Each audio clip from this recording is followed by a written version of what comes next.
industrial town in the middle of England, Northampton, very grey. It was sort of like the sky is this constant battleship grey, overcast, and it's quite depressing.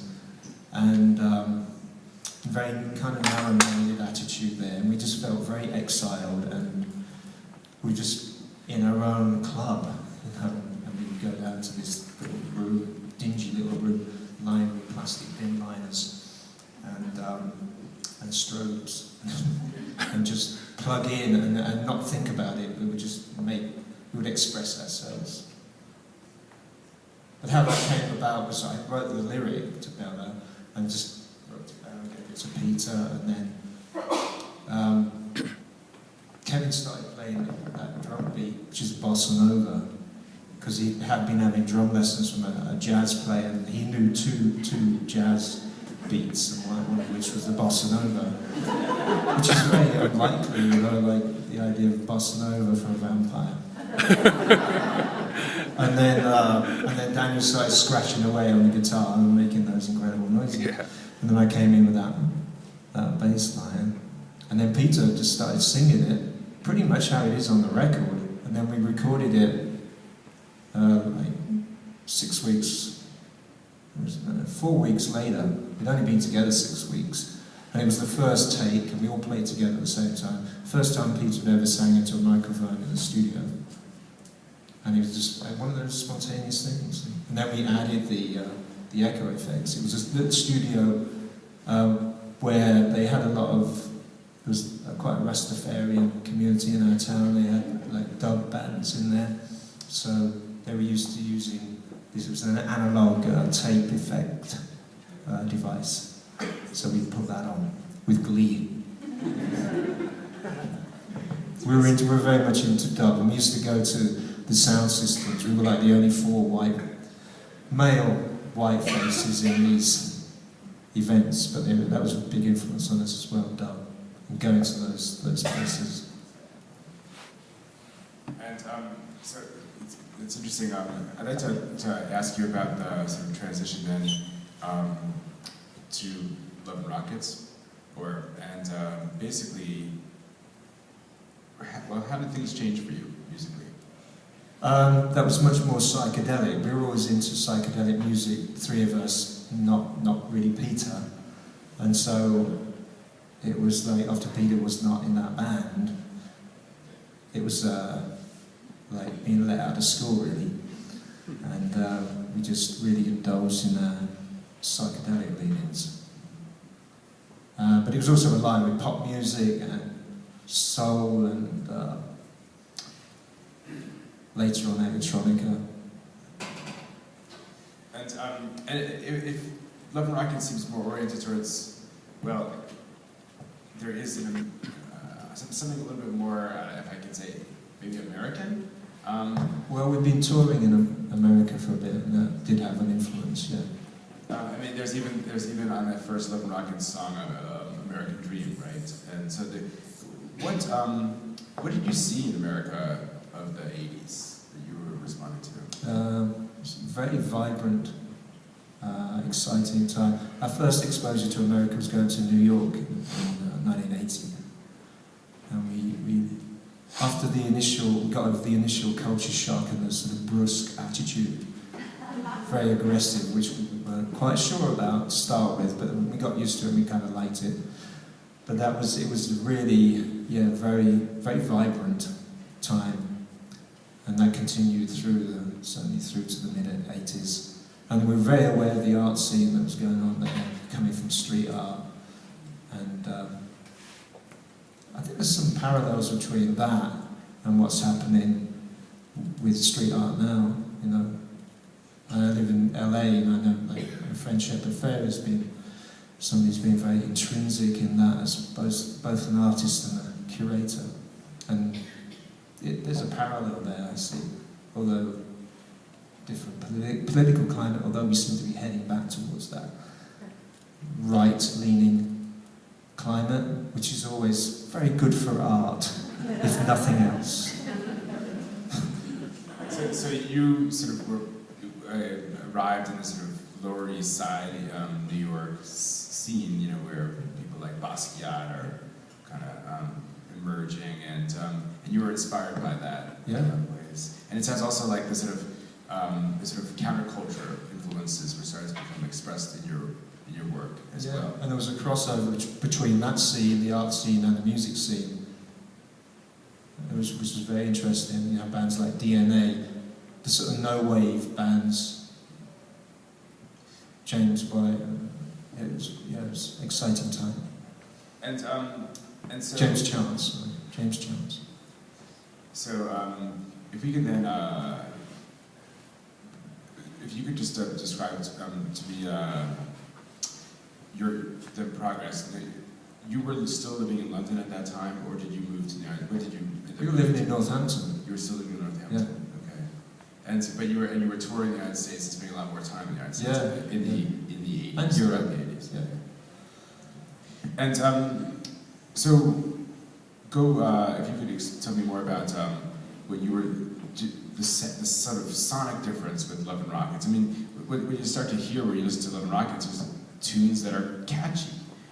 There's a kind of like openness in a way, maybe like an openness to light, in a way that Bauhaus was in the dark. Can you explain that difference for me? Yeah, Bauhaus was very dark, but it was always imperative was going towards the light. You know, we weren't interested in wallowing in the dark. We liked wallowing in melancholy, but that's a different thing. You know. But then going through that, and always like there was a very aspirational, transcendental side to Bauhaus, and we wanted to go into the white light. I mean, but you have to really get that. We just had this idea: you have to go into the dark, because if you don't face the dark, you empower it. And so we wanted to go right through that and out the other side. And I think we were starting to do it right at the end of Bauhaus, but with Love and Rockets, we really got there. And and the music it was a lot less angular and angry, and although it still had an edge to it, but it was more positive.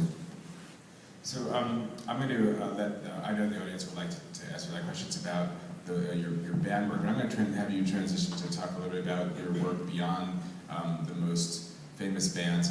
And when did you start DJing? Tonight you're going to be doing a DJ set. When did you start DJing? In the early 90s, I had a little residency at the Viper Room. And what was the attraction for you? How did you get started with that? Because I love sharing music, and I still love doing that, and that's what it's all about for me. And I'd have friends around, and I'd just be enthusiastic about playing tracks, you know. And but I never entertained the idea of being a DJ. Certainly not in the early 90s, because at that time it was like these techno DJs were coming up, and they were like serious, you know, beat matching, all that. It was a whole alchemy. I don't do that. I do it a little bit now, but I'm really what they call it, a selector. And but it was actually my wife that suggested that I go out and make some money doing this. And I dismissed it at first, but then I embraced it, and now I fully embrace it. Well, it's a great job. Well, let me ask you more about teaching. I mean, in some ways, I even, aside from just a day job, or a night job, I guess, do you see any continuity between your aesthetic sort of sensibility from early on and DJing? Because in some ways, for me, it seems like you're always a collagist. You know, as a DJ, you know, you're collaging music. Yeah. You've got collage, almost every one of these images is collage. You're always collaging history. But sometimes that's more the case than other times. And I've done some art museum gigs where that's more the case. Or it even gets into like music concrete, kind of really out there stuff. Other times I'm selecting records, and it's a music club. But I do like to do that, yeah. But do you see, one thing, when I was talking to you about the set you're going to do tonight, you said that you were working on it for 4 days, which was really, I was really honored, and I felt like this is an expression, this DJing for you is an artistic expression. Sure. Yeah. in tonight's to a degree, and at other times to more of a degree, like the ones I took, like playing in a museum, because then I can just go out there a bit more. You know. And can you tell people a little bit what they should expect tonight? Really music that complements this whole exhibition, which is punk and post-punk. So I've just been digging out, some gold nuggets that I hadn't played in a very long time.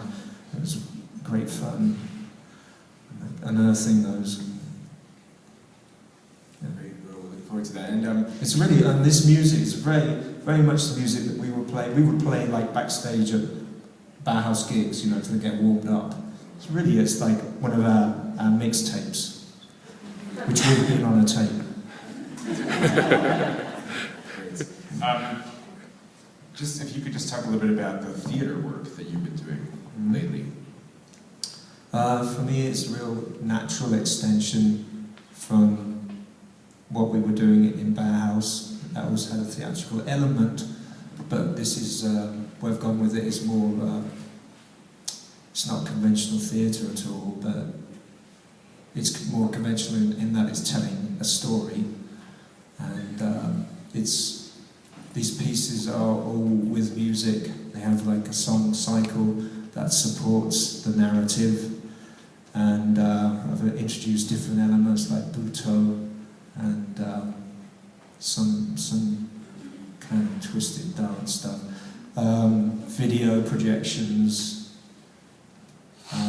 So it's a very cohesive thing, bringing in all these elements, and that's collage as well, bringing in all those aspects.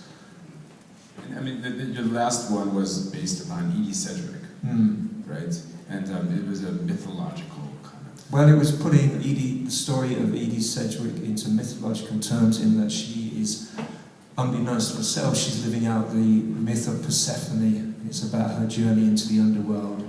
And in my play, which is called Silver for Gold, The Odyssey of Edie Sedgwick, the underworld is the silver factory in New York in 1965, and Andy Warhol is Hades, and I have Bob Dylan's Orpheus,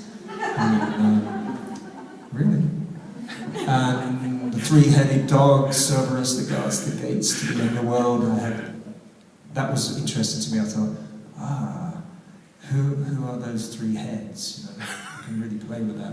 So I chose three acolytes of Warhol, who were Chuck Wine, Paul Morrissey, and Ondine. So there's one number that's just like, it's one of the heads bitching about the other two heads. But they are the gatekeepers.